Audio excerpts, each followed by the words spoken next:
रोहन और सीमा की नई नई शादी हुई थी। घर में ससुर यानी कि रोहन के पिता सुधीर जी और वे दोनों बस 3 ही लोग थे।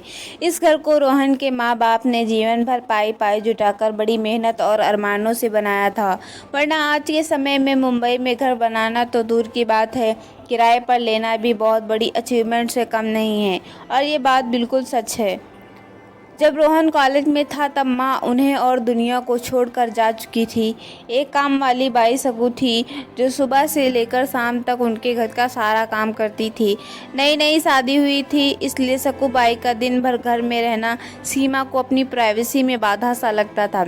इसलिए अब सकू बाई सुबह खाना बनाना, कपड़े और पोछा करने के बाद चली जाती और वापस शाम को आकर खाना बनाती। सकूबाई की दोपहर की गैर हाजिरी से कई छोटे मोटे काम दिखाई देने लगे, जिनमें से ज़्यादातर काम बिना कहे सुधीर जी ये सोचकर कर लिया करते कि बहू को मदद हो जाएगी, लेकिन बहू सोचती कि ससुर को औरतों के काम में दखल देने की आदत है। एक दिन मौका देखकर सीमा ने रोहन से कहा, क्यों ना हम बाबूजी को वृद्धाश्रम में भेज दें, सिर्फ एक बार पैसा लगेगा और उन्हें भी अपने उम्र के लोगों का साथ मिल जाएगा।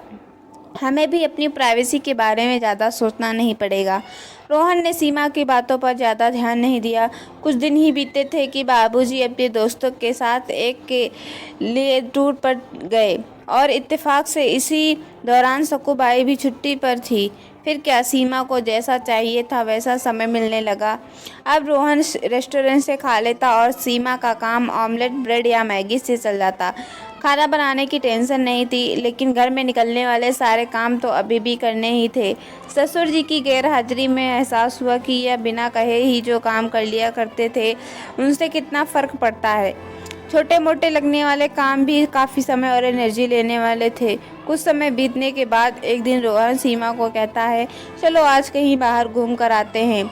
सीमा बड़ी खुशी सर धज कर बाहर घूमने के लिए तैयार हो जाती है।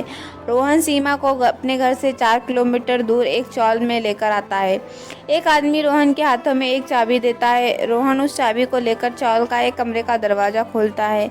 कमरा खुलते ही 2 रूम वाले उस छोटे से अंधेरे से भरे घर के अंदर रोहन सीमा को लेकर जाता है और कहता है, कैसा लगा तुम्हें हमारा नया घर।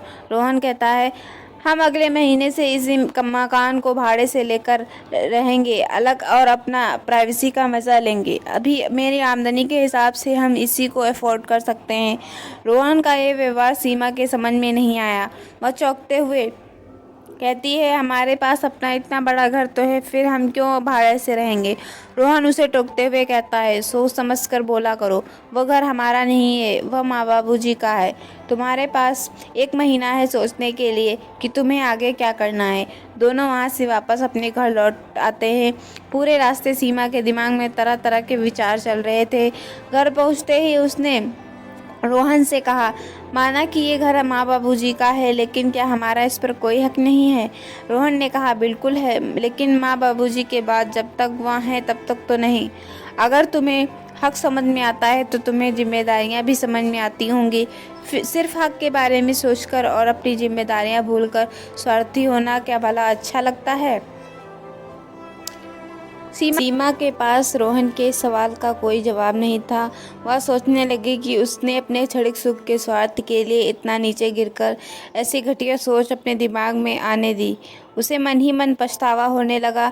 सीमा रोहन से बोली, मुझे माफ़ कर दीजिए, मैं सच में स्वार्थी हो गई थी, मुझसे बहुत बड़ी गलती हो गई। रोहन बोला, तुम्हें पछतावा हुआ, मेरे लिए यही काफ़ी है, मैं तुमसे नाराज़ नहीं हूँ।